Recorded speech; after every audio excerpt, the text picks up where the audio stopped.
फरामोश शदा सल्तनत इत्तेरिया। कहीं दूर वक्त और धुंध के पर्दों के पीछे छपी हुई एक जादुई दुनिया थी जिसे इत्तेरिया कहा जाता था। यह दुनिया परियों के शानदार मोहल्लों, तैरते जजीरों और जादुई जंगलात से भरी हुई थी। आसमान सुनहरी और जामनी रंग में झिलमिलाता और बहती नदियां सितारों की मानिंद चमकती थीं। ये एक खुशहाल और पुरम दुनिया थी जहां जादू का तवाज़ुन बरकरार था। इत्तेरिया पर परियों की खूबसूरत मलिका लीरा की हुक्मरानी थी, जिसके परों की रोशनी चांदनी जैसी थी। सब कुछ पुरसुकून था, मगर वक्त के साथ साथ एक पुरअसरार अंधेरा इत्तेरिया के दिल में सरायत करने लगा। रोशन आसमान धुंधलाने लगा और जादू कमजोर हो गया। इसी दुनिया में जंगल के एक छोटे गांव में इलुवान नामी एक नौजवान परी रहती थी। इलुवान के परों में दूसरों जैसी चमक नहीं थी, क्योंकि इसके पास कोई खास जादुई ताकत नहीं थी। वो खामोश और तजस्सुस भरी थी और अक्सर कदीम खजाने और कहानियां तलाश करने जंगल की गहराइयों में चली जाती। इलुवान को एक पुरानी कहानी बहुत पसंद थी, इत्तेरिया का क्रिस्टल, जो जादुई ताकत का जरिया था लेकिन सदियों पहले गुम हो गया था। एक रात जब बादलों से घिरा हुआ चांद नीचे आ रहा था, इलुवान ने अपने दिल में एक अजीब सा एहसास महसूस किया। वो इस गैर मरी कशिश की पैरवी करते हुए जंगल के गहरे हिस्से तक पहुंच गई, जहां एक कदीम पत्थर का दरवाज़ा था, बैलों और काई से ढका हुआ। जैसे ही इलुवान ने इसे छुआ, दरवाज़ा खिल गया और वो एक पोशीदा जगह में दाखिल हो गई।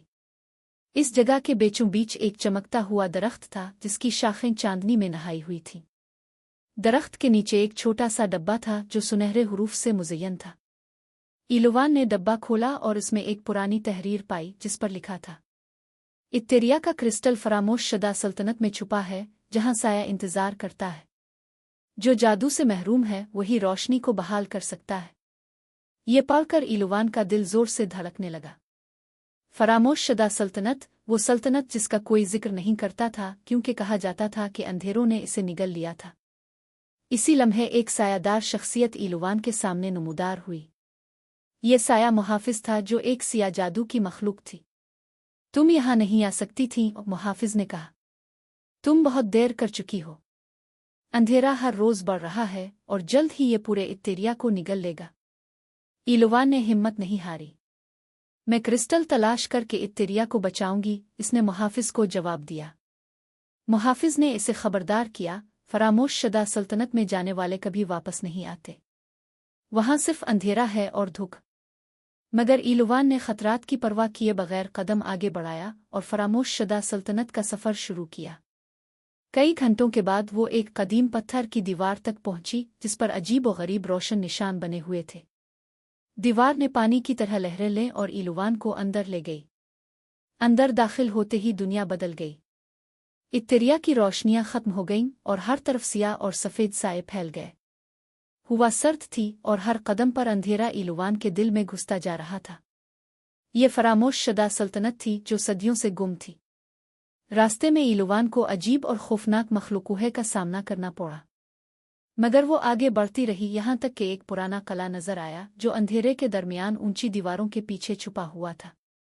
किले के मरकज में एक सिया तालाब के ऊपर इत्तेरिया का क्रिस्टल मुअल्लक था, जो मध्यम रोशनी दे रहा था।